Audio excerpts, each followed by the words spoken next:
ভগবান বিষ্ণু সবসময় ভিন্ন ভিন্ন অবতার নিয়ে ধর্ম রক্ষা করেন, কিন্তু অবতারের আগে তিনি লীলাও করতেন, যেটা ওনার অবতারের কারণ হতো। একবার ভগবান বিষ্ণু নিজের হ্যাগ্রীব অবতারের ভূমিকা বানিয়ে লীলা তৈরি করছিলেন। দেবী লক্ষ্মী নিজের গৃহে শৃঙ্গার করছিলেন, আর উনি এই লীলার ব্যাপারে জানতেন না। ভগবান বিষ্ণু শৃঙ্গার কক্ষে প্রবেশ করেন আর দেবী লক্ষ্মীকে শৃঙ্গার করতে দেখে উপহাস করতে শুরু করেন। দেবী লক্ষ্মী ক্রোধে ভগবান বিষ্ণুকে শ্রাপ দিয়ে নিজের কক্ষে চলে যান। বিষ্ণু ভগবান শ্রাপ পাওয়ার পরেও গম্ভীর হলেন না, তখনও উপহাসে হাসতে শুরু করেন এবং ক্লান্ত হয়ে পড়েন। ভগবান বিষ্ণু শঙ্খ, পদ্ম, গদা, চক্র, ধনুষ বাণ রেখে শেষনাগের উপরে বিশ্রাম করতে লাগলেন আর যুগনিদ্রায় চলে যান। সৃষ্টিতে প্রকাশ আর অন্ধকারের যুদ্ধ সব সময় চলতে থাকে।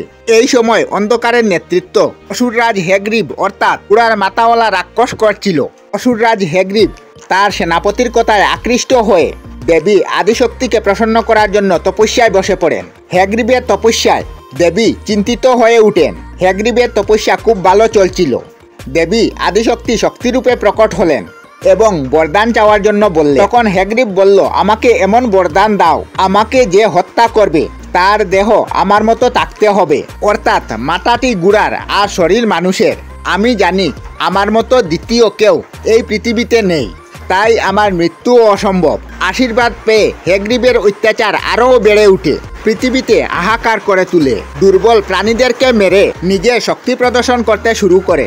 শেষে সে তার অসুর সেনার সাথে ব্রহ্মলোকে পৌঁছায়। অসুররাজ হ্যাগ্রীব ব্রহ্মাকে অপমান করে উনার কাছ থেকে 4 বেদ নিয়ে নেয় এবং অসুরলোকে চলে আসে, যার কারণে সৃষ্টিতে অন্ধকার হয়ে যায় আর পৃথিবীর কাজ বর্জিত হয়। দেবতারা চিন্তিত হয়ে মন্ত্রণা শুরু করেন। ব্রহ্মদেব নিজের শক্তি দিয়ে ভ্রমরী নামের একটি পোকা প্রকট করেন এবং তাকে আজ্ঞা দিলেন শ্রীহরি বিষ্ণুর যুগনিদ্রা ভঙ্গ করতে। ভ্রমরী অদৃশ্যভাবে বিষ্ণুলোকে প্রকট হলো এবং ধনুকে সুতা কাটতে শুরু করে। প্রত্যাংশা ব্যঙ্গে শ্রী বিষ্ণুর গলা কেটে যায়, যার প্রহারের কারণে উনার মাথা শরীর থেকে আলাদা হয়ে যায়। এই ঘটনার ফলে দেবী লক্ষ্মী খুবই চিন্তিত হন আর দেবতারাও গম্ভীর হয়ে উঠেন। তখন সকল দেবতারা মিলে দেবী আদিশক্তির আরাধনা করেন। আরাধনায় সন্তুষ্ট হয়ে দেবী আদিশক্তি প্রসন্ন হয়ে বলেন একটি ঘোড়ার মাথা কেটে ভগবান বিষ্ণুর মাথায় লাগিয়ে দিতে। ব্রহ্মা জঙ্গলে গিয়ে ঘোড়া খুঁজতে লাগলেন। দেবী লক্ষ্মী ব্যাকুল হয়ে অপেক্ষা শুরু করেন।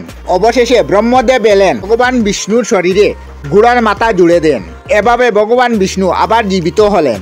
ভগবান বিষ্ণু হ্যাগ্রীব অবতার নিয়ে পৃথিবীর নিচে রসাতলে যান আর তাকে যুদ্ধের আহ্বান জানান। অসুররাজ হ্যাগ্রীব শঙ্খনাদ করে তুলল আর ভগবান বিষ্ণুর অবতারের সাথে যুদ্ধ করতে লাগলো। এই যুদ্ধ ভয়ঙ্কর রূপ নিয়ে নেয়। দেবতারা চিন্তিত হয়ে যুদ্ধ দেখতে শুরু করেন। পরিণামস্বরূপ ভগবান বিষ্ণু হ্যাগ্রীব রূপে অসুররাজ হ্যাগ্রীবের বধ করতে সফল হয়ে উঠেন। রাক্ষস হ্যাগ্রীবের বধ হওয়ার কারণে দেবী দেবতারা প্রসন্ন হন। ভগবান বিষ্ণু হ্যাগ্রীব রূপ ধারণ করে 4 বেদ নিয়ে বিষ্ণুলোকে চলে আসেন আর সৃষ্টিকর্তা ব্রহ্মাকে 4 বেদ ফিরিয়ে দিলেন। আর দেবতারা ভগবান বিষ্ণুর হ্যাগ্রীব অবতারে স্তুতি করে উনার উপর পুষ্পবর্ষা শুরু করে।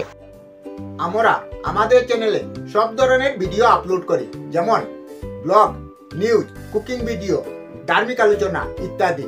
যদি আপনারা এই ধরনের ভিডিও দেখতে পছন্দ করেন তাহলে এই চ্যানেলটি নিশ্চয়ই সাবস্ক্রাইব করবেন। আমি আপনাদের সাথে বিদায়ক না, আজকের মতো বিদায় নিলাম। আর ভিডিওটি ভালো লাগে লাইক, শেয়ার ও কমেন্ট করবেন। ভিডিওটি সম্পূর্ণ দেখার জন্য অশেষ ধন্যবাদ।